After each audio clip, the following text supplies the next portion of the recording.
You know what? It's hilarious. All season long, we've been talking about Justin Hall, how he seems to have something on this team on management. I think Michael Bunting's the opposite.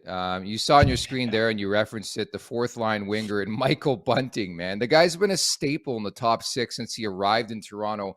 But it seems like he's the first button to push for Sheldon Keefe when things go awry. It makes no sense. And on the contrary, Justin Hall gets a promotion every game. He can be like a -3. It doesn't fucking matter.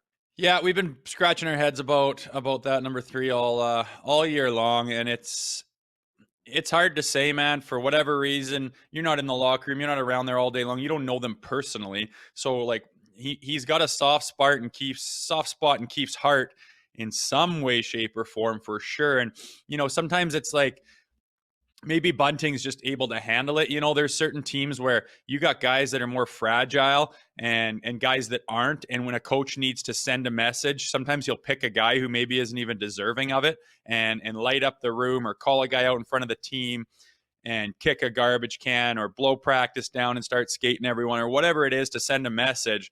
And then I've seen him come up to guys and be like, hey, I had to do that. I know you can handle it. Keep your head on straight. It's not you. It's not personal. I just had to fire the boys up. Where if you do that to the guy you want to do, he'll go into a shell for 3 weeks and be moping and dragging his lip and being a big baby, and the agent will be calling the GM, and who needs that shit? So some guys need to be coddled, which I can't stand, and other guys can handle the heat a little bit.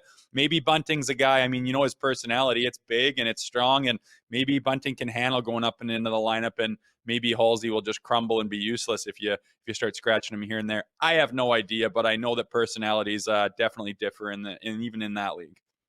Yeah, that's a unique perspective. I really didn't think about that. Maybe Bunting's a guy who can deal with the criticism and something like that that's thrown his way, and maybe others in that lineup can't. And that's why they demote Bunting on whim, it seems sometimes, when he's been fine. I mean, I really Yeah. haven't noticed him one way or another. It just always seems like Bunting's the first guy to get demoted in the lineup, but that makes a lot of sense. Maybe Justin Hall needs to be coddled a bit. No, but I still think he has something on this team.